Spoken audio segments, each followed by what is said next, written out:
Oh, yeah. Oh my God, yeah. I got Awesome. so much benefit from reading books that were straight up business books, even when I just wanted to be a full-time musician, like straight out of music school. One of the best things a music teacher showed me was a marketing book called Positioning by the authors' names are Ries and Trout, Ries and Trout.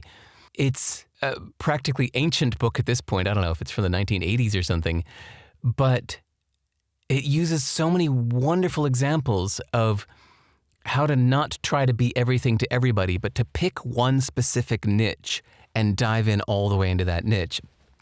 So that was the first business book I ever read, which at the time, business to me was like the opposite of music, you know? All I wanted was to be a successful musician. What the hell would I have to do with a book that's talking about medicine on supermarket shelves? But once you learn to read it metaphorically, you go, oh, this actually totally applies to me running a recording studio in New York City, for example. Instead of trying to be a generic recording studio that will record anyone doing anything, I made myself into a specific niche running a recording studio that was just recording drums. And it's like, you can go anywhere else for everything else, but when it comes to recording drums, this is the place to go. And you pick a specific niche like that, and it's extremely appealing. And in a way, it's considerate for somebody trying to figure out where to record their drums. You know, it's 100 recording studios to choose from, and only one of them says we specialize in drums. Okay, here's another great book, The Art of Profitability by Adrian Slywotsky, Slywotskyi, I think. Adrian Slywotsky's Art of Profitability is a fascinating little book where, as a business consultant, he draws these quick diagrams. You have to get the, well, try to get the paper book if you can. But I think maybe even the Kindle book would show these diagrams he draws, showing like profit over time and different strategies for doing so. And for example, he talked about the old Mattel Barbies, how there used to be only one Barbie, but then these Korean clones were coming in and undercutting them.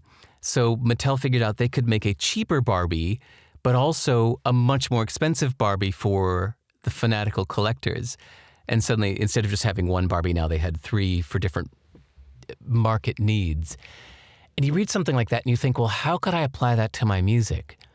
Maybe, say if you're a band that does live gigs, maybe you are able to split what you do into three different categories, where you have your free gigs that you do for the fans, your regular price gigs that you do for paid venues, but then you really go upscale and you put together like a, I don't know, whether it's weddings or corporate events version of what you do, because there are people that are looking for that. So I never would have thought of these things if it weren't for reading regular business books metaphorically. So, yeah, thanks for bringing that up, because that is kind of a timeless thing. It's like these, every year, the current how to get money this year may change, but the strategies don't change. The strategies can be timeless. So Art of Profitability, basically any book about marketing, even if it's marketing in general. Seth Godin has a brilliant book called This Is Marketing. It's a just brilliant, genius, timeless, classic book that just came out only maybe 4 or 5 years ago.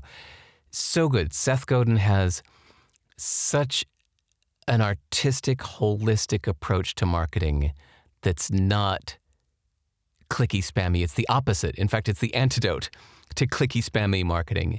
It is more the kind of stuff that I preach about, trying to be considerate and generous and finding ways to help people as being the ultimate marketing. So yeah, there would be my top 3 recommendations. Go old with Positioning by Ries and Trout. Go old in between with The Art of Profitability, and recent with This Is Marketing by Seth Godin.